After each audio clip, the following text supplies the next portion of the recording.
Up next, the microscope focuses in on Pope Benedikt as a report comes out about priest sex abuse during his tenure as Archbishop of Munich.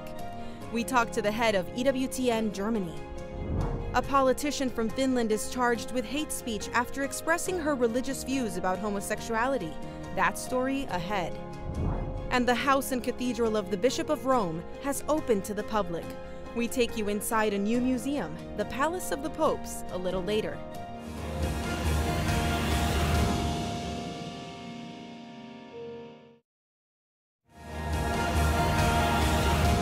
A long-awaited report on sexual abuse in Germany's Munich Archdiocese has faulted Pope Benedict XVI's handling of 4 cases when he was Archbishop in the 1970s and 80s.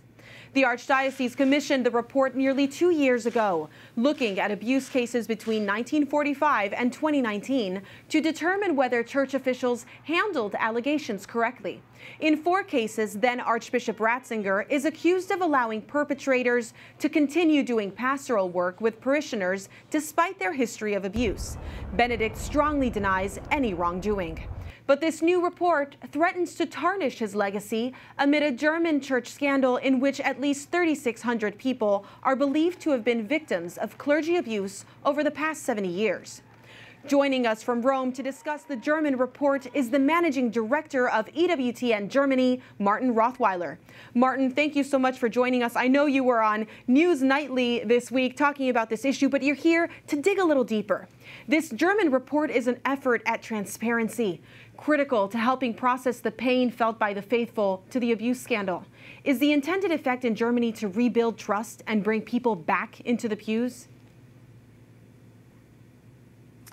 Well, the report on the abuse cases in the Archdiocese of Munich and Freising is definitely an effort at transparency, like the report on the abuse cases in the Archdiocese of Cologne that was published last year and set a standard for these reports.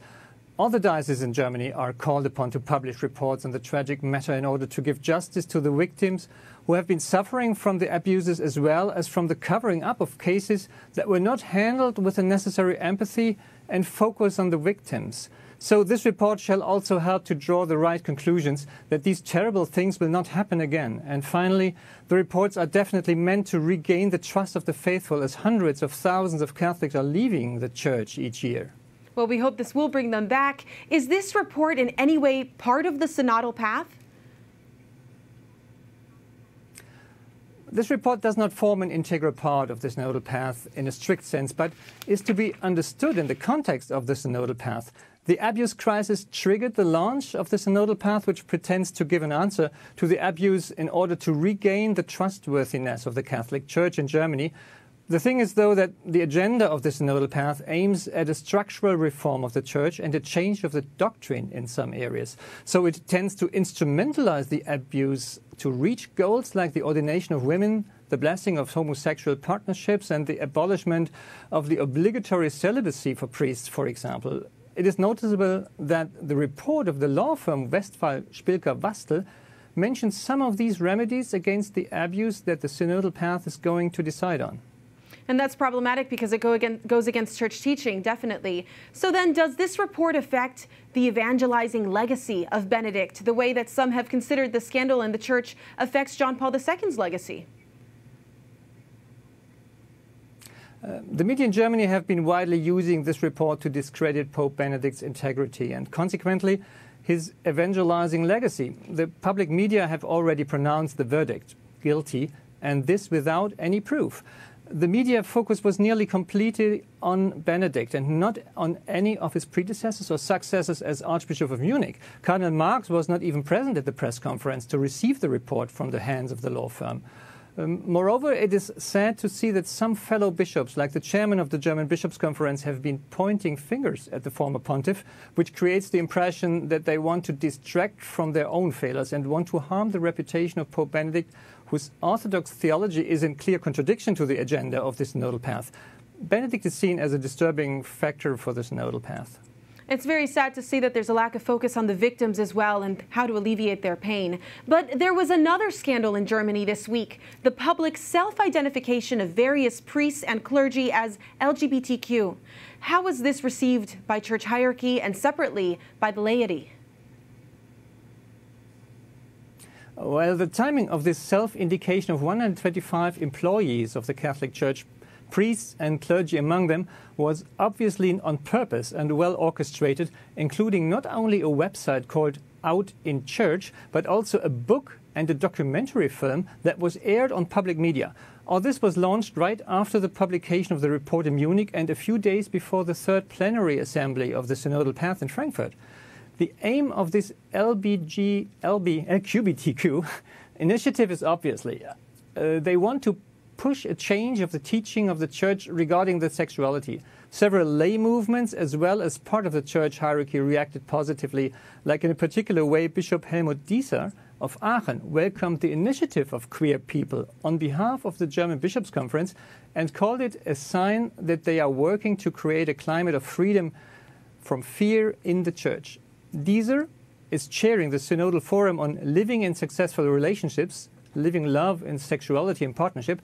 All this will most probably lead to a decision in favor of the change of the doctrine in the coming plenary assemblies of the Synodal Path.